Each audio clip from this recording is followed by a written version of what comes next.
Hey everyone. So I'm going to share with you guys this crab walk exercise that I show my students.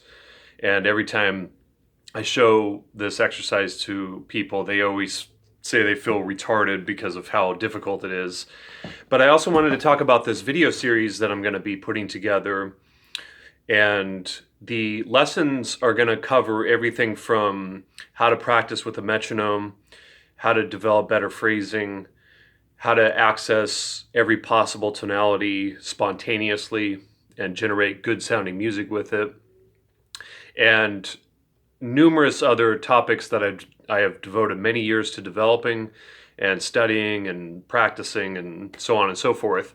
And so, because of how in depth these lessons are going to be, and just to help my survival as a musician, they're going to be available for purchase through PayPal, and it's going to be relatively inexpensive for each lesson. And I hope you guys find them valuable. I'll have them available on my YouTube channel, and they'll be set to private. And then when you purchase them, I will give you the link to the video that you purchase. And like I said, they're going to go very much in depth. Each one's going to probably be about 30 minutes long. And I'm going to kind of give you insight into my process of practicing all those things. And many of these things I can pretty much guarantee are going to help your playing tremendously, because I know they've helped me tremendously. And the musicians that I've studied with, same thing. So, anyways, yeah, so I hope you guys check it out. I'll be releasing them in the near future. And so let's get on with this crab walk exercise. So this could just be an exercise you do anytime, because it just involves the left hand. There's no right hand involved at all. And so you can do it with people around, or you can do it just as you're kind of warming up, which is actually a good time to do this.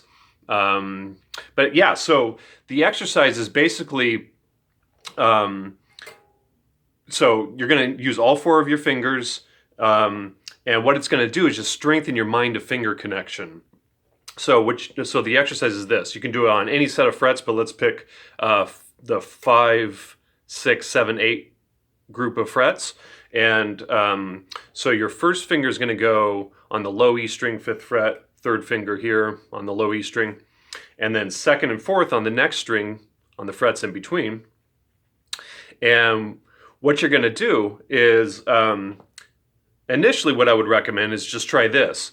Lift up your first and third at the exact same time, and then put them back down. Up, down, just to get that kind of connection happening. And then once you can do that comfortably, then move both of those fingers at the exact same time, exact same rate, to the D string. Okay? And then once you're there, then you can practice second and fourth fingers going up and down like this. And if you need to do it slower, that's totally cool. The main objective here is to move your fingers together in a very controlled manner. So then you're going to go second and fourth up to the G string. After you've done this for a while, after you've just kind of gotten comfortable lifting these two up and down. And then, yeah, so then to the G string, and then your first and third to the B string, second and fourth to the high E string. And then at this point, you could either just go back down in the same set of frets, or you can go to the next 4 frets and go down. So then your second and fourth to the G, first and third to the D, so on and so forth. Next set of frets going up. Next set of frets going down. And so you can kind of get a sense of why I call this the crab walk exercise. It's kind of crabby. And, I think it is valuable to do it in different sets of frets, because, as we know, the frets are different distances on the guitar, so it can be good to do it down here. Yeah, so it's a great exercise to develop finger dexterity and, like I said, mind to finger connection, which, as we know, is a critical part of playing the guitar. And I'm going to be on all my other YouTube videos, I'm going to be sharing some more kind of these kind of exercises because I think they're valuable really for anybody that plays any style. It doesn't matter.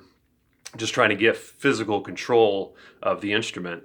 And if you find all four fingers tricky to do like this initially, what you can do is just break down the complexity of it and just do, for instance, just your first three fingers. Just do your first and third, and then your second finger. First and third, second finger. And then you could even, which might actually even be harder than using all four of your fingers, you could just do second, third, and fourth, and go third finger, fourth, second and fourth, third, second and fourth. That's actually kind of tricky. But yeah, whatever you have to do to get control of it, that's the main objective.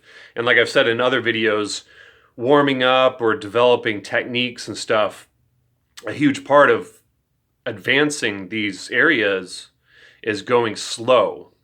Because like I said, the main objective is just to get control of this stuff. So it doesn't matter how fast you go. And in fact, when you're warming up, you want to go slow. That's the point of warming up. And I've said this before as well. I'm going to get deeper into warming up because I think warming up is very, very valuable. But yeah, so I hope you guys check out some of the videos I'm going to be releasing. And I hope you check out this exercise and incorporate it into your perhaps daily routine. I think it can be really, really valuable. I certainly have found it helpful, and I've seen it with my students and how they advance in terms of their control of their fingers. All right, guys, I'll talk to you in a video to come soon. All right, thanks.